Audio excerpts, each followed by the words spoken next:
Okay, let's call the meeting to order. The public can attend the meeting in person. You can also see the meeting streaming on the library's YouTube channel, and a recording is made available after the meeting at the city's website. Community members are invited to address the board during this time. Is there anyone from the community that wishes to address the board? Okay. Okay, call to order. Dana. Here. Therese. Present. Steve. Here. Laurel. Present. Adam. Here. Nick is here. And Craig. Here. The agenda that you've been given, is there any comment or additions to the agenda? Can I have a motion to approve the agenda? So moved. Is there a second? Second. All in favor of the agenda as it stands, say aye. Aye. Opposed? Updates and reports. First, the foundation. Hi, Brenda Cardock from the Rochester Public Library Foundation. We had a story time at Rochester Press yesterday. I put a link in case you wanted to read a book, but since it's yesterday, you're off the hook, but maybe next year. It was a fun event. Angela Ga and Kim Edson read books, which was in addition to other community leaders from a diversity of backgrounds, so it was really nice for the kids. The Summer Sprouts program has raised $12,500. Our sponsors are Mayo Clinic, Carl and Verna Schmidt Foundation, Ultra Federal Credit Union, and Velocity Entertainment Center. Our holiday shopping auction, not too early to start thinking about it. It starts November 28th, but we're looking for items now. So if you have gift cards or experiences or baskets or liquor that you don't want, just pass it to us. It seems to do well in auctions. I'm not looking for liquor for myself. And please save the date, January 25th, 2025 for WIT at the library. The foundation is working this summer to create policies, procedure documents, and we're working, Craig, our crossover member, is working on a memorandum of understanding for us to share with you and our board moving forward. Hopefully before the end of the year we'll have that all set and we'll understand each other. So does anybody have any questions or comments? All right, thank you. Friends, someone from Friends? Val is not here. I think she asked for Karen to. Yeah, so Val is not here because they are working at Rochester Fest. They have a sale, they're selling books right now at Rochester Fest. The Rochester Fest sale last week went really well. They raised over $7,700 in the sale. So kudos to the Friends and to their fundraising efforts. That's it. All right. Selco. Yes, I have two quick things. The ILS migration project, so it's interlibrary system migration, is in phase 2. And they've had product demonstrations by 4 companies. The demos were recorded and it's available for librarians to take a look at if you're interested in looking at that. And then the next step is to reach out to current customers of the companies to get references and see what their experiences have been. Then the other item I have is the Digital Services Administration position. They've been interviewing for that. They expect to make an offer and have a start date in early July. And that's it. Okay, thank you. Executive committee meeting, we met on June 7th, and we talked about items for this meeting and for July. We did the matter of the LGBTQ books that have been removed, often checked out in mass from the displays was discussed. And the amount that borrowers can borrow has been lowered from 250 items to 100 items, and which they can take 100 books and check them out and bring them home. But as this happens, the Pride displays are restocked. And I wrote a question down here. Do the checkouts of LGBTQ books typically lead to more funding simply because of the statistical checking out of books? So if we had... Glad you asked that question. Yes, we do look at circulation statistics for borrowing materials. So the Hide the Pride campaign that some folks have, that has been reported throughout social media and online forums, is to go to the library and borrow these materials during the month of June as an act of protest. But what actually happens is we do look at our circulation data and we do buy additional materials. Last year, the display was the most popular interdivisional display that we had, and of course that means that we do add items and materials to the collection, based a lot on that circulation and the usage. So this protest could be generating more funds for these books? Essentially, yes. Okay. Okay. I have a question also. Yes. I'm just wondering if lowering the number of checkouts, does that affect like homeschool families or anybody adversely? So we really have been really generous with our borrowing limits. So going from 250 down to 100, we felt was something that we could do and not negatively affect some large homeschool families. Because again, that's per cardholder, it's not per Yeah. household. So we felt like it was a doable limit. We don't have, Andy can probably speak to this, I don't think we have a ton of customers who Exceed them. we have one customer who would reach the 250 limit, so, yeah. So we really have been able to, Thank you. yeah, not negatively impact other families. And how long has this reduction been in effect? It's been since the beginning of June? Oh, so it's been So it's pretty, just really not recent. much time to see. Yeah, yeah.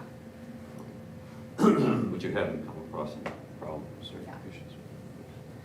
And then we talked about the budget explanation from maintenance and facilities. We have some visitors here that will help us with that later in the agenda. July, we talked about the same kind of things, but we also briefly discussed the JEDI audit next steps. Do you want to say a little bit more? Yeah, so on Monday, we were able to present to City Council on our JEDI audit and the survey that we received from staff. You'll remember that Good Enough Consulting did come here a couple of months ago and share what they had done as part of the audit. Now our administrative team will be meeting next week to talk about some of that feedback that we got both from the survey and from the report itself and decide how we want to prioritize those. So that's what we'll be sharing at the July board meeting. And the undesignated gifts policy clarification. Yes, so we had a conversation, oh yes, so yeah, we'll be bringing that to the policy committee.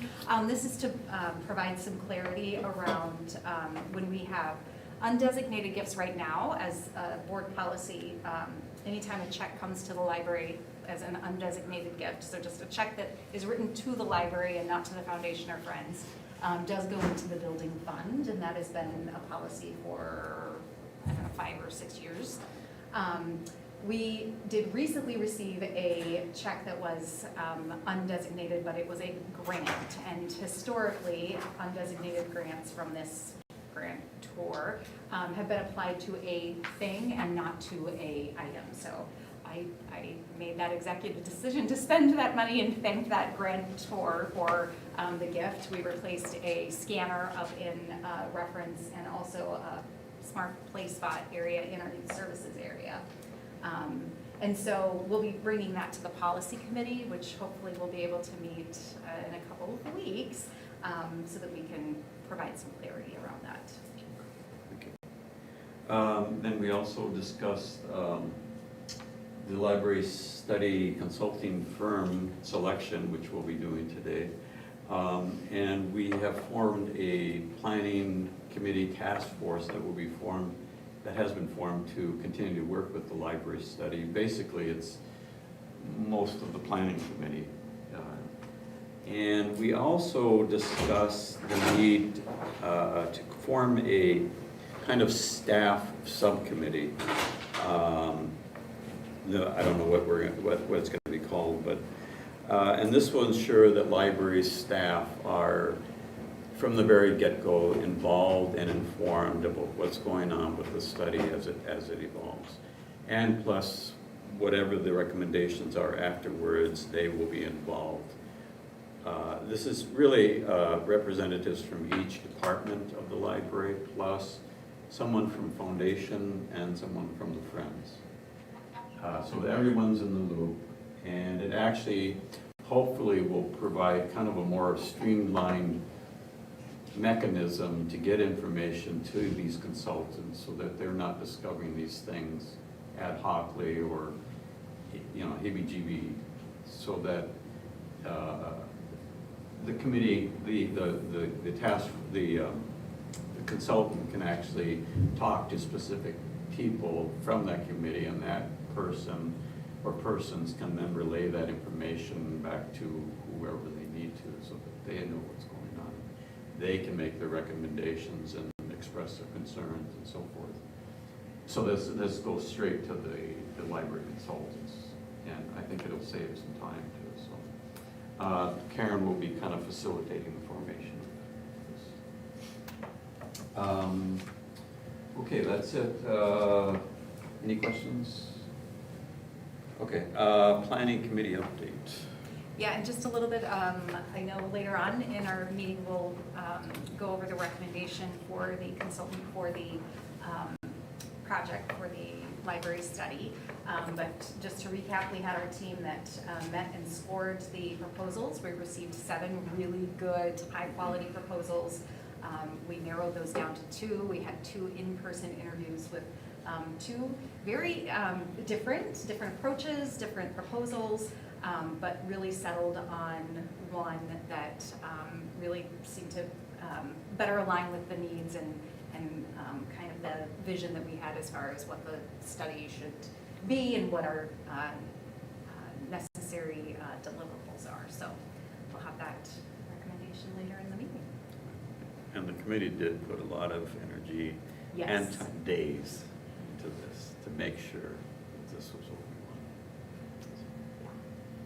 wanted. Okay, number 6, consent agenda. Items 6A, 6B, 6C, and 6D can be voted on block. Could I have a motion to do so? I move that we approve the consent agenda. Is there a second? Second. Any discussion? All in favor say aye. Aye. Opposed? Motion carried. Okay, number 7, the big one. The library study consulting firm selection. I'll hand this off. All right, so really, the decision before you is for the approval of MSR design for the consultant, and then also providing you with the direction to work on a contract to bring back for next month's meeting for services for the library study. MSR really had a fabulous proposal that aligned really well, again, with what we laid out in the request for proposals. Very well articulated. The group of subcontractors and their approach really was one that felt like it fit really well with what we're trying to accomplish. And I'll have, if Steve or Nick, if you have anything else to add to that as well, feel free. But we were really impressed with their previous work with other libraries, as well as just their presentation and their approach. So. And you and Jeremiah followed up on references. How did those go? Yes, so Jeremiah and I did 12 phone conversations and overwhelmingly positive feedback. A lot of the feedback centered around just their attention to detail, their ability to follow through, the meticulousness of the project manager, and also just MSR's ability to be nimble when necessary. I think we heard that repeatedly, that Not only did they have their approach and their expertise and experience, but when things needed to pivot, which seems to be a very common theme with all of the libraries that we spoke with, they were able to do so and really responded, that there was good synergy and good back and forth between the library and the consultants and the subcontractors, so. Steve, do you want to add anything? I think it's pretty much covered. Okay. And I found that when we asked questions and we asked sub-questions and sub-questions, they were very engaged. There weren't any awkward moments when they couldn't answer. They had such a good grasp of the kind of things that we were asking them of, and the answers that we got were not rehearsed. They were genuine, and they took their time and they answered. So, yeah, I'm confident with this. Are there any questions?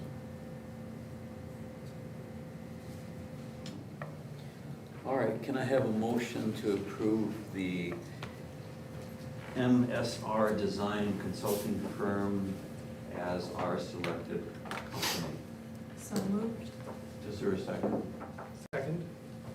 It's been moved and seconded. Any other questions, discussion? All in favor say aye. Aye. Opposed? Motion carried. Okay, so we'll get going on that. I know, very exciting. Check mark. Now the real work starts. Yeah. Oh, I thought we were done. Yeah. Okay, 8A, 2023 snapshot. It's another Karen. Yeah, so we went ahead and printed off the, this year's snapshot.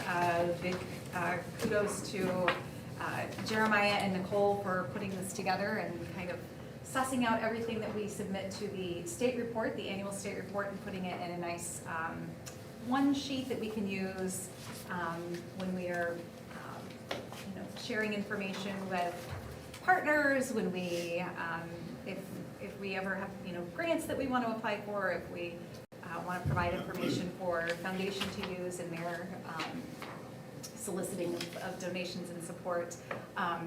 This is our snapshot that we create every year. You'll notice some of the highlights on here. Yes, you'll see that the cardholders for 2023 were down 3% over the previous year. I do want to say that we are already back up in positive territory for this year. We have more cardholders this year. We've seen an increase of visitors and folks coming back to get their library cards. And we knew that we were having some of that effect from the pandemic. Folks not getting cards in the pandemic or had gotten them right before the pandemic started and then not coming back to renew, and folks kind of falling out of our system. So we do have a return to folks getting library cards. Our visits increase, program attendance increase. I want to point out with the bookmobile checkouts, part of that decline is because the way that we've counted them to make our Blue Cloud Analytics software reports work correctly. We were doing some manual things for years to make the renewal checkouts count at the bookmobile, and those have now been shifted because they automatically get counted at the main library. So it's not that all of a sudden nobody's borrowing bookmobile materials, because you can see the visits to the bookmobile have greatly increased, but those checkouts, we know that some of that is due a little bit to that math. So, a big increase in the number of folks checking out board games. That continues to be popular, and increase in our total events as well as our donations and volunteer hours are back up. Something that's interesting to note also is that bottom chart that shows our digital to physical circulation. We were just kind of seeing like this pendulum swing back and forth. We last year had an increase in the number of digital checkouts versus physical checkouts. that there was more increase, more of the pie shifted back to digital electronic items. I do want to point out that we have been investing more in our digital items as well. So since 2019, we spent more on the digital than we do on the physical. So there is a little bit of that, you know, it's kind of a little bit of that game that we play of where to put the investment. You know, we want to make sure that we are reaching our customers and getting them what they need. And so, but digital is expensive, but so is having physical and putting physical books back on the shelf. So our collection development team is, you know, watching those trends and monitoring how that plays out and shakes out. Yeah, I do too. Yes. Go ahead. So with the physical collection, is the size of that going down at all? Because we've lost space to some of these open areas and things like that. How much has the physical collection gone down? So, yeah, it's decreased. We did have a number of years where we weren't doing any weeding, especially during the pandemic years. And then I would say we probably had some backlog of weeding that needed to be done. And we've been really good and really consistent about making that more of a priority now, because you do want to have a good, fresh, high-quality collection. And so we have done a lot of weeding recently, and we used to have about as high as 440, 450,000 items in our collection, and now we are under 400,000. It's not necessarily because there isn't shelf space, but we are much more aware of the way the shelves are. So in youth services, for example, we used to have much taller shelves. Well, it's really not open and friendly and inviting when you have these super tall shelves for super short people. You know, the kids need to be able to access and reach the materials. And so that adjusted how much you can have in that amount of floor space. And the same is even true for our nonfiction collection. I mean, we had full shelves all the way to the very, very top, all the way at the very, very bottom. And ideally, you know, you're squishing so that you can have some room to actually fit your materials in when you're going back and shelving. In our teen area, though, that has been landlocked. Like it's tight. I think if you talk to the shelvers, going in there sometimes can be challenging to get those things in there, because that space is very fixed and not a lot of ability and wiggle room to move around. So yes, our physical collection has gotten smaller. Our digital collection has also gotten lots bigger. Yeah. So I like that even as we move more toward closer to 50-50, right, or wherever that ends up, and like you said, it fluctuates. The fact that more people are coming to events and the events are really drawing people, right, relates to that sense of place that libraries provide. But do you know nationally, Karen, where is it in terms of digital versus traditional materials? I'm looking at Kim as Yeah. who's often our expert. I think it's I think we align pretty well with what is Yeah. happening across the country. Yeah.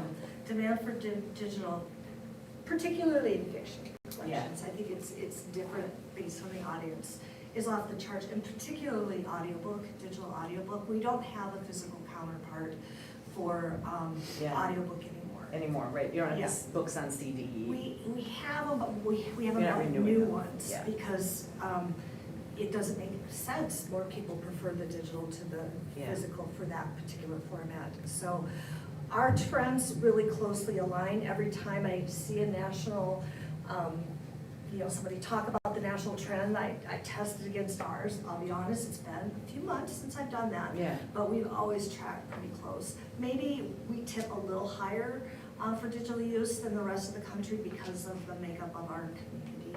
Yeah. And I'll say one of the other things that we've been looking at is that hold wait time for our physical and for our digital materials. And I know when we had that question that Nick had asked about a year ago, and we were like, you know, we should probably start looking at this. And so we are monitoring what that average wait time is monthly, both for physical and for our digital. And I know with our Overdrive, there was a time when it was as low as 67 days on average. So that's for everything. That's going to be for the thing that nobody's waiting for, because it's only it's only Steve that wants this one particular thing and nobody else. But that is up to 75 days right now. By comparison, I have a colleague who is familiar with the Wisconsin system, which is they have a statewide shared model, so the entire state shares that digital collection, and that wait time was at 70 days. So, I mean, there's that kind of comparison as well. The last I looked at the physical collection, it's about 84 days for the physical collection. And the So- tricky thing is not really apples to apples comparison, because the digital waiting period does not take into account the pre-release. The physical does. We haven't yet to figure out how to take those advanced, the things that we buy well in advance. Yeah. Yeah. So it's almost like in some ways, almost a razor's edge not to shortchange the physical collection while you're trying to be responsive to the increased interest in electronic kind of. Yeah, it's hard and challenging to make those decisions, because, we want to make sure that we're not drastically increasing the wait time for either physical or digital. That's one of our best, because it isn't an apples to apples comparison, physical and digital. But at least monitoring the difference in the wait time, if we see this significant rise in that digital wait time continue to rise dramatically, then that tells us a little bit more than comparing the wait time for physical and the wait time for digital, if that makes sense. Yeah. I read these book reviews in the New York Times, and I go to your catalog, and there it is. You have it. And I come in, or I put it on hold and I wait, but at least you have it, yeah. And it's in physical. Okay, is there anything else on that item? Okay, let's see. The community ID program, is that Andy? Andy. Yeah.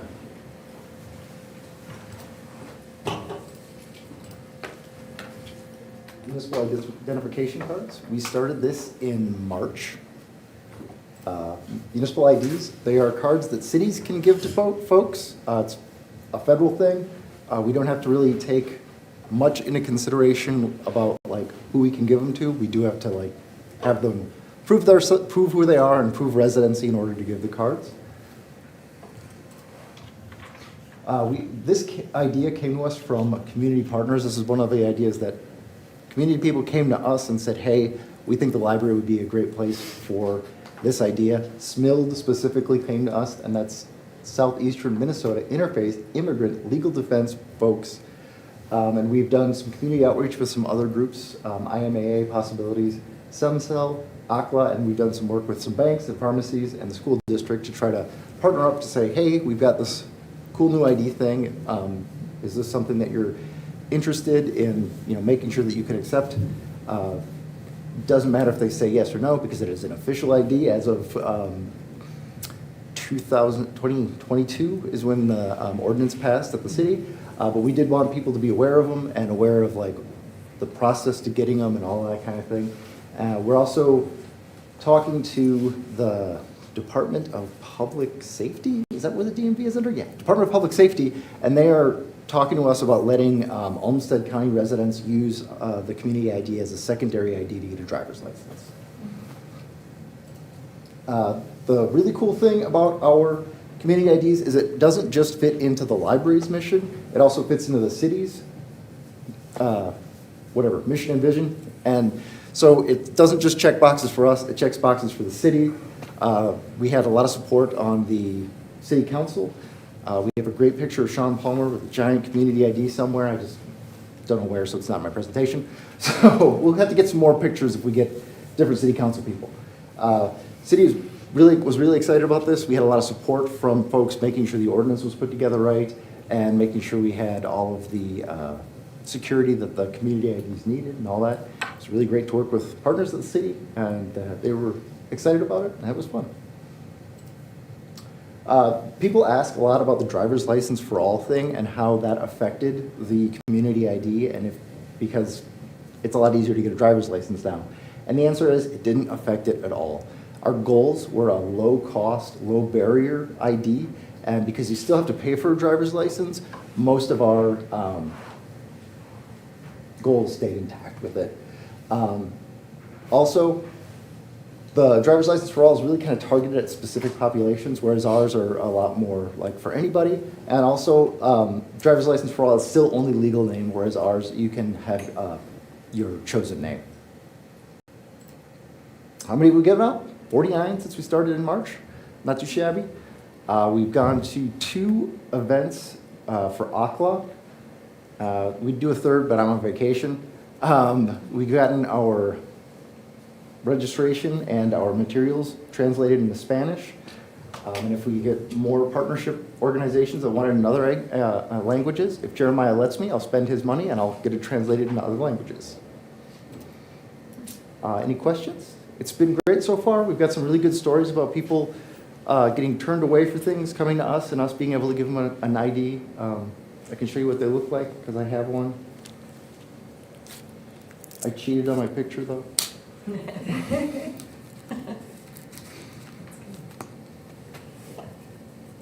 Other cities in Minnesota? Northfield was the first. Yeah. Northfield, Worthington, quite a few. Minneapolis tried but was not able to get it passed, but that's where the driver's license for all thing came from. Yeah. So we copied Minneapolis, they copied Northfield, then Minneapolis copied us for their driver's license for all. So everybody copied everybody's ordinance. That's how Yeah. that worked, so. Good. What are some ways that, that this ID is used by the people who hold them? And how did you cheat on your picture? I don't get it. I took a picture of a good picture of me that I already had, and then I put that into my picture space. Got it. Okay, got it. So you could use it for picking up prescriptions. When we started this process, schools were asking parents to have an ID to pick up their children. They don't ask for that anymore. They have it in the information for the students. But at the time, it was a thing. Now it's not. What else do people? Cashing a check. Cashing a check. Police appreciate it because people, have an ID on them that sometimes they haven't had ID in the past. When people aren't able to get a license to just have some ID, that's meaningful to them.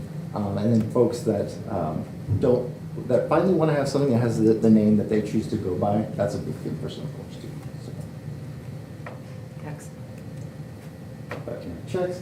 I went to a bank with mine, and one bank was like, yeah, sure, we take that for a check. And the other bank was like, I would, but this picture doesn't look right for an ID. Who is this? You look too happy. Yep, exactly. Yeah. You don't get to smile. Yeah, exactly. Yep. This picture was from Rochester Magazine. It's a picture. People get suspicious when you smile. Yeah, exactly. That's because all of the pictures for driver's license lists lately that I've seen, everybody looks like a serial killer. Everybody has soulless eyes in driver's license pictures. So that's why I use this for. Thank you Thanks. very much. Yeah. Oh, any questions? That's the quote of the day. All right, thank you, Ed. Thanks. Great program. All right, number 9B, finance, facilities, and IT update. You have some guests here who are going to present to us. Yeah, and I just kind of want to explain how this kind of came about, because maybe this seems weird, and I had to explain this to Brian, Zach, and Tony. So last month at our board meeting, because we received these board packets, Adam asked about a couple of items in our expenditure report, and I think I did the deer in the headlights look, because it was such a not an easy answer, because there is some complication with how some of the funding structure has been as we are centralizing some of these services. So we have Brian Anderson, Tony Campbell, and Zach Wood. Brian, I think we are going to start with you. Brian is the new finance director for the city of Rochester, and so he gets to still say that he's new. And we'll start with you, I think. Sure, did you have slides or did you just want me I to? did have slides. I guess I can give a little bit of, we started with the really organizational services in the city of Rochester have, there have been some centralized services for years. Legal is centralized, HR, finance. And in 2022, facilities became more of this centralized model, and in 2023, IT became more centralized as well. And then the next slide kind of provides that vision of those organizational services, you know, all are providing the support to the operating department, and then in this case, it's the library. And then I think the next slide is for Brian, so. Yeah, so thank you, Karen. We'll stand. There's, Sure. As Karen said, Brian Anderson, Finance Director, been here for less than 6 months, so it's, January was my starting month. But it's been a little bit of a drinking from a fire hose, if you will, too, and I still get that. Dale used to do this, and Dale used to do that. That's my predecessor and stuff, so. I appreciate Karen reaching out to me regarding this, because I've heard of a few other people saying, you know, going through the budget process, it wasn't clear, it wasn't easy, and that's something that she had to do last year, and that's one thing that the city does, and I kind of applaud them for it because they stick to it or adhere to it, so it's a level playing ground. But it's a 2-year budget cycle, so for 2025, a lot of the stuff has been set, and Allison Zomes, our administrators, sticking to it. There can be a couple tweaks and stuff, but you really have to do your homework last year in order for next year and stuff. Otherwise, then I worked in my previous community, it was kind of a free-for-all, because then it would be, hey, can I, you know, get this, or this was overpriced, and that, you know, gee, we're underfunded for this, and then pretty soon it was just kind of a first come, first serve, and, you know, those that are playing by the rules kind of got short stick. So I plan on working with Karen next year. Next year, we're gonna start the 2-year budget cycle again for 26, 27. And I haven't had to spend a lot of time with Karen on the library, simply because it looks like it was a well-oiled machine. A lot of my. Which is all Perna. Everyone here is like, we know it's Perna. It is. If you haven't met her, she does our, yes. So a lot of my time, of course, has been, obviously, there's the budget process, but then a lot of other DMC and Mayo and everything else, a lot of those projects and programs coming on too. So I do apologize that, but again, we did have a meeting with her, well, with the mayor too, but with her, with Allison and stuff regarding the 2025 budget. So I didn't prepare these myself, but as you can take a look, and there's a lot of information that are kind of behind the scenes that I can come back with, and we'd be happy to present to you once I have time to dig into it a little bit more so we can understand it. And we also, I should say, we also have a great finance team. We just had a big outing today and stuff, but we have 11 others that understand that, you know, if you touch this, it affects that. So we have to be careful not to upset the, you know, it's more than an apple cart, but not to upset things, because there's a lot of relationships going on in here for the funding for the library and stuff too. So we're cognizant of that as well.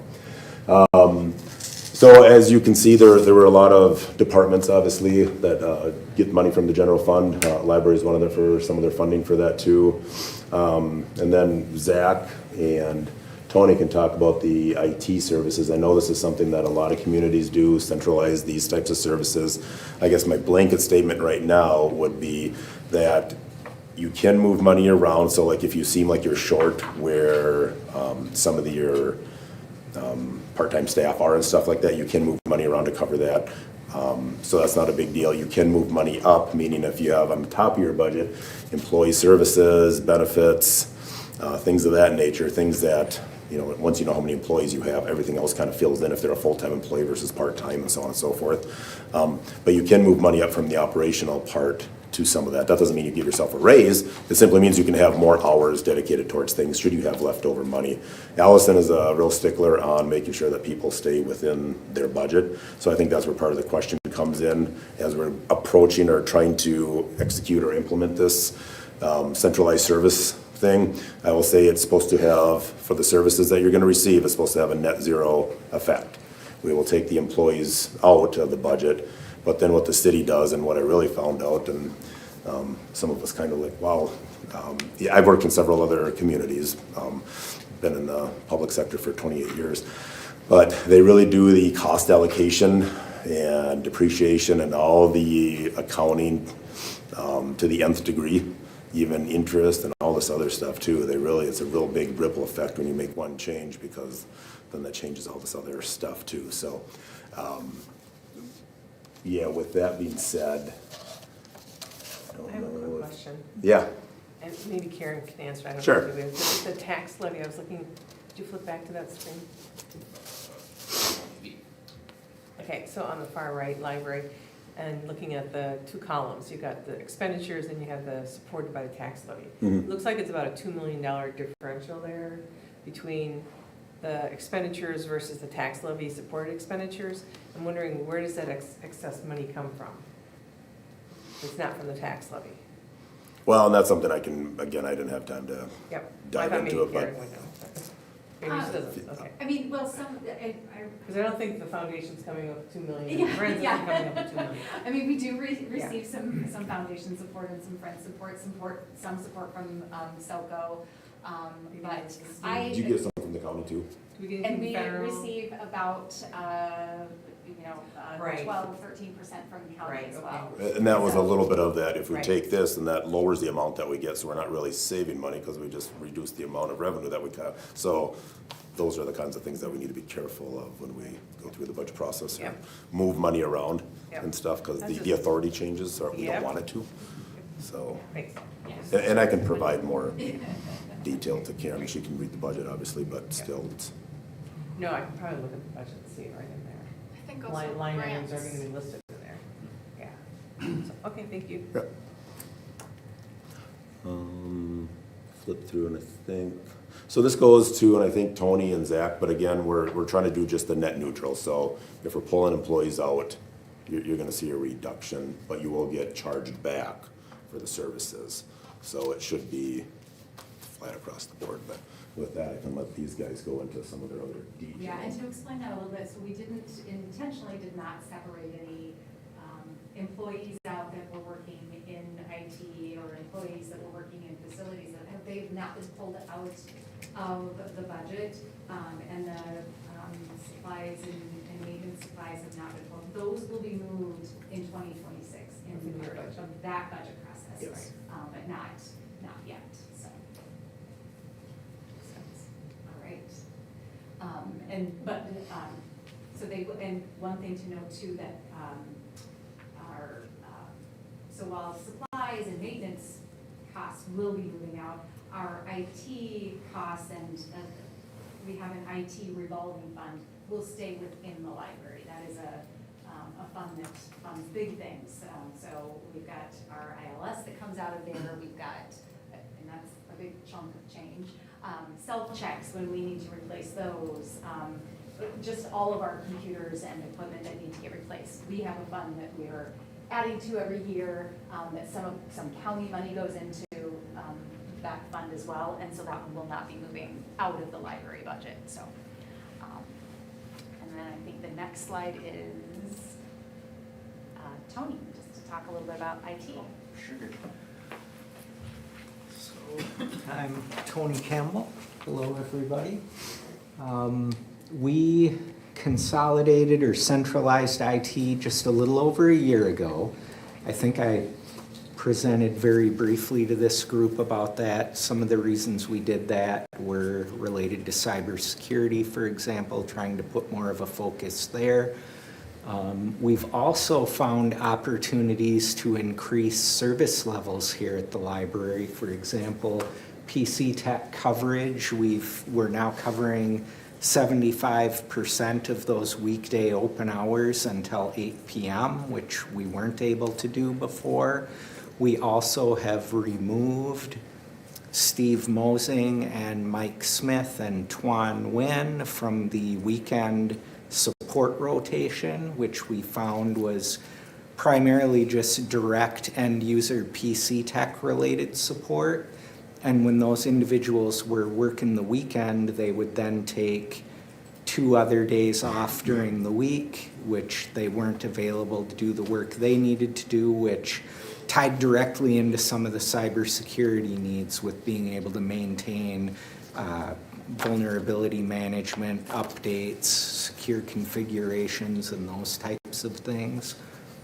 And then just the expertise and the knowledge sharing. So we were able to take our network team, and instead of a team of one, it's now a team of two. Our server team, now instead of being a team of one at the city and a team of one at the library, we've now got a team of two. And same with our identity and cloud team. We've been able to pair those up so that we've got more knowledge sharing, more expertise. If we have a person that takes vacation, if we have somebody out sick, we're not really just struggling to provide coverage and expertise in those areas. So that's been another advantage.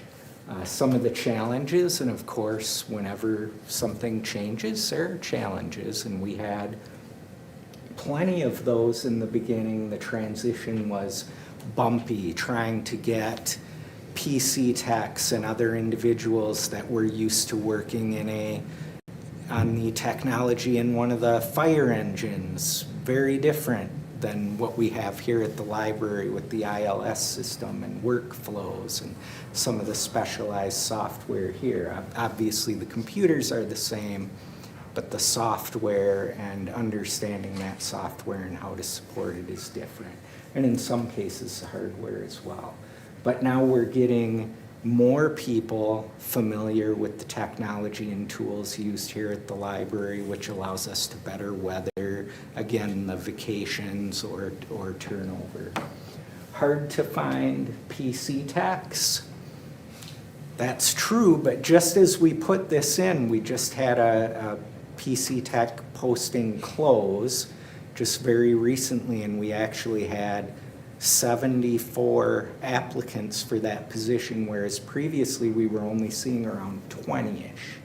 So it seems like maybe the market is turning around a little bit there, and very excited about that because we've got interviews scheduled for tomorrow, 14 individuals, and confident we'll find a very good person who will be spending quite a lot of time here at the library. So that's Geographically, wonderful. Wide, diverse?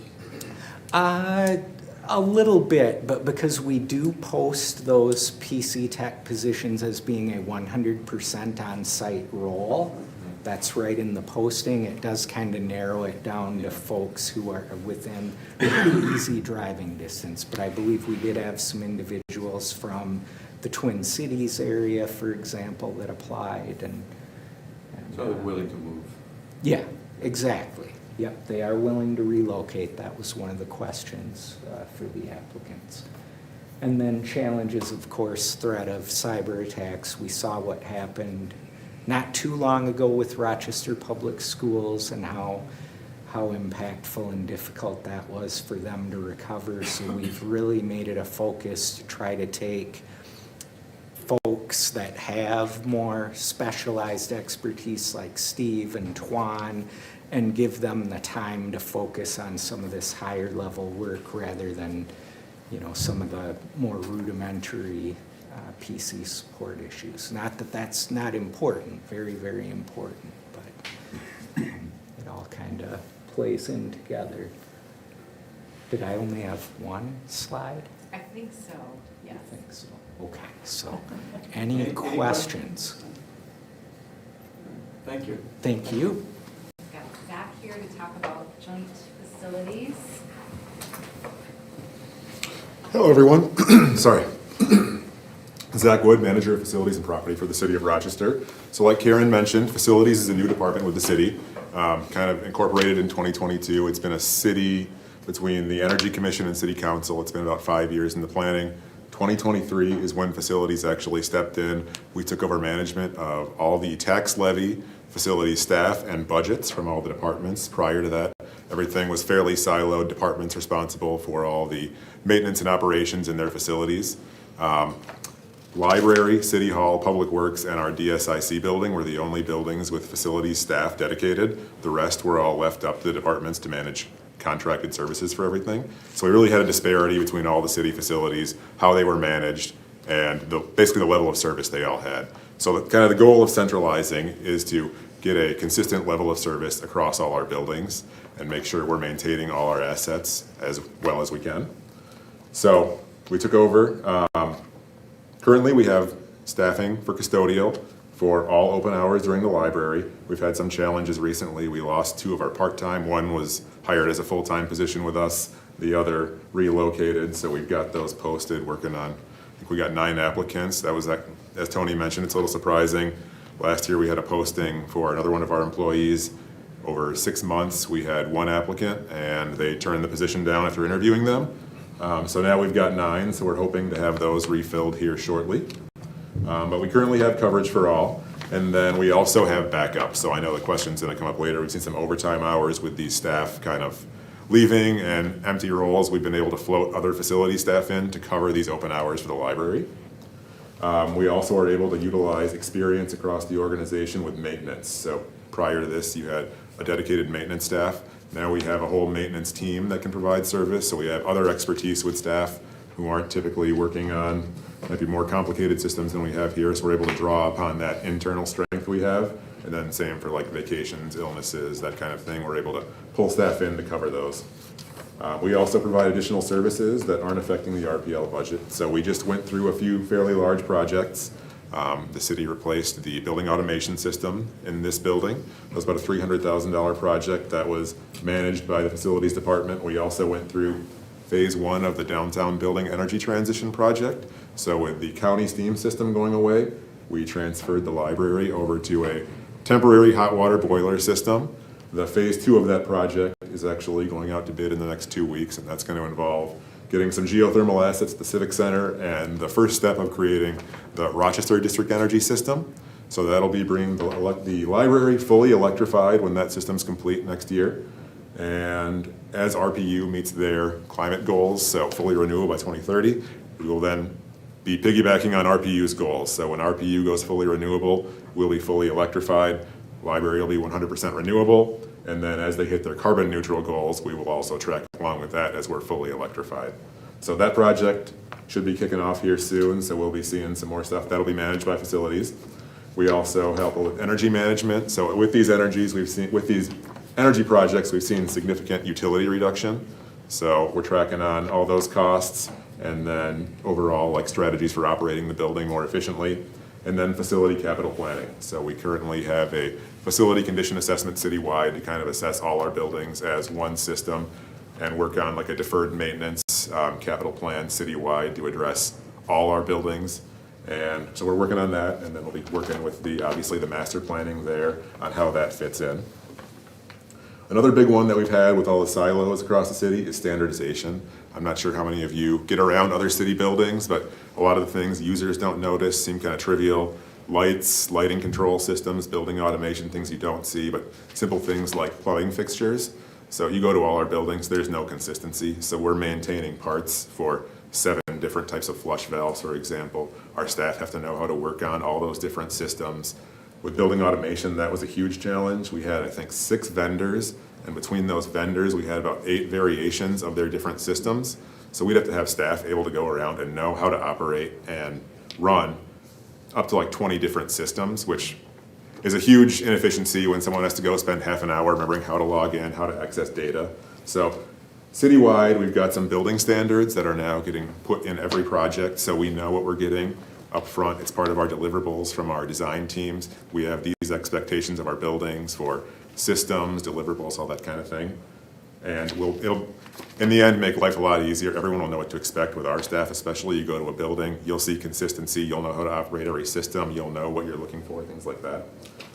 And then the last piece is our organization-wide asset management tools. So prior to the consolidation of facilities, there was one preventive maintenance program in place at our Public Works facility, piggybacking off our fleet systems.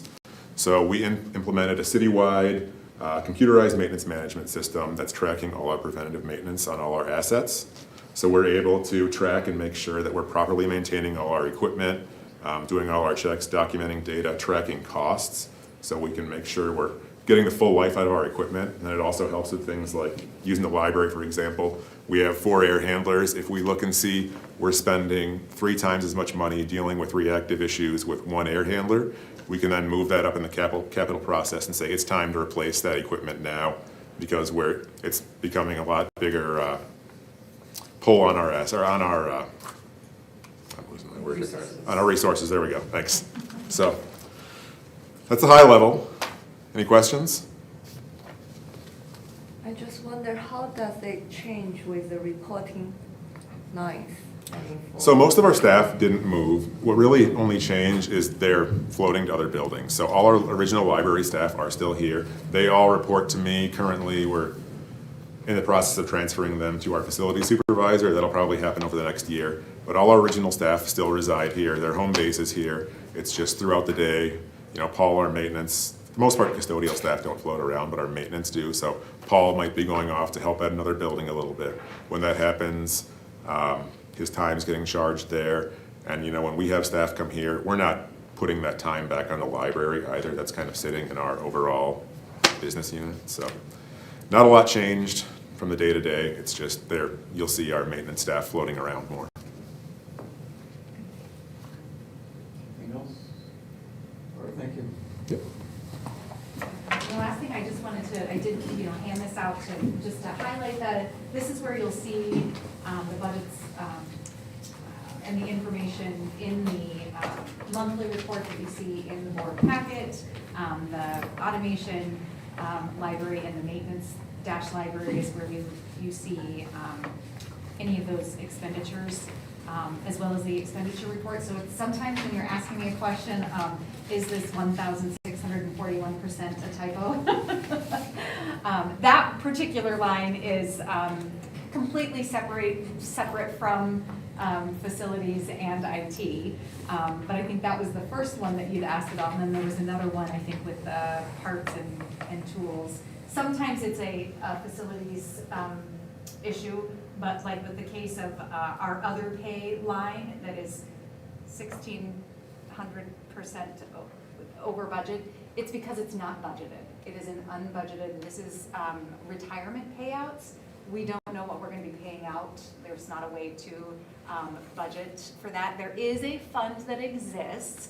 So if at the end of the year, we spent down to the very last penny, but we were only over by this amount to pay out this retirement, then we could dip into that fund. However, if we had some surplus at the end of the year, it would come out of that surplus to pay for that retirement. So that's what that 1,600 is, but sometimes when there's some overages, it's great though that you ask, because then we could follow up if we have any questions with our facilities and IT team. So appreciate the questions, and thank you all for being here. And I appreciate both Tony and Zach. We've been really grateful that Zach's been helping us in answering our questions in this library study. Been such a great resource and is continuing with our planning team. And Tony's been fantastic and has still allowed Steve to be here and to be actually still part of our management teams. So that was a very big shift.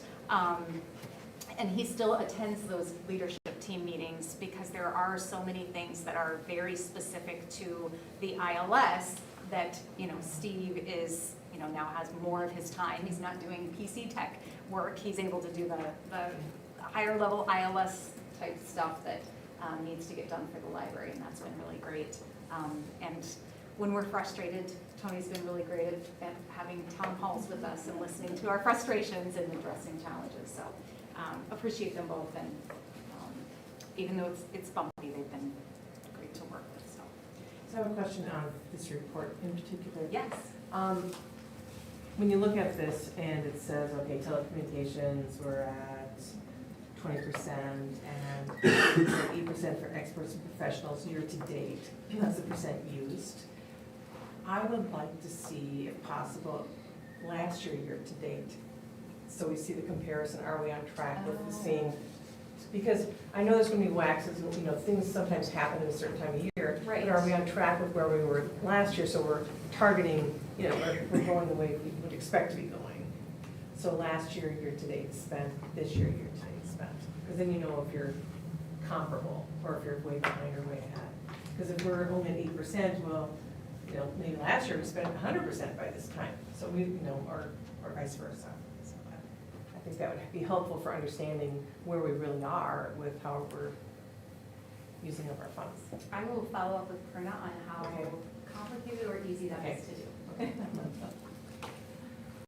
question. Last month, we had approved the expenditure to buy into the city's, community-wide 600,000 mailer, 24-page mailer. What happened with that?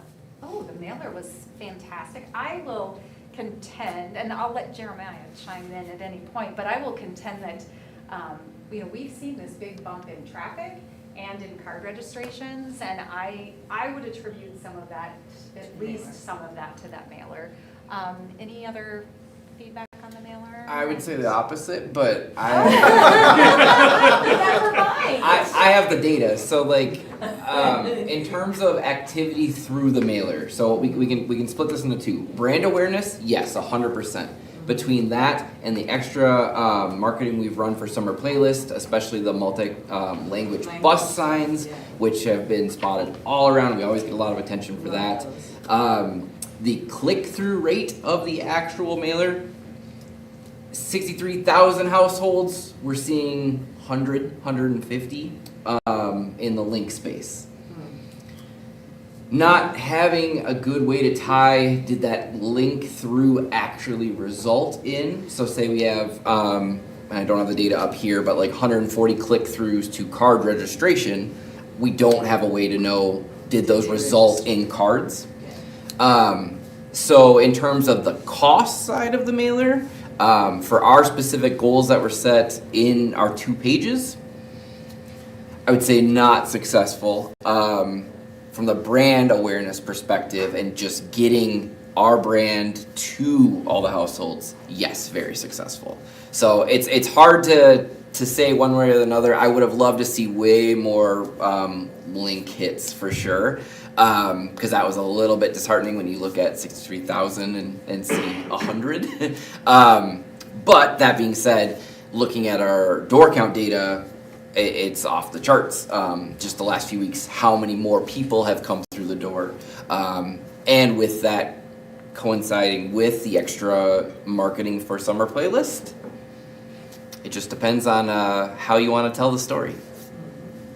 And do you want to chime in a little bit about the survey too that's being the follow-up survey for the mailer? There is a follow-up survey that the city has sent out through Polco for the mailer. We did get to have a few questions added in there, specifically asking about would folks have liked to see more translation, because I want to say it might have been RPU had a small section that was translated, but that was it. Otherwise, the mailer was pretty much entirely in English. So it gave us that access point. And then depending on kind of what we see from the mailer of does the community like that approach, that'll help kind of dictate what moves forward as well. And we know we have a great way to reach folks that aren't users is through the mail. Sadly, it's just so expensive, and until we get to test a little more to know is it actually resulting in folks coming here, which hopefully the library study will help us answer.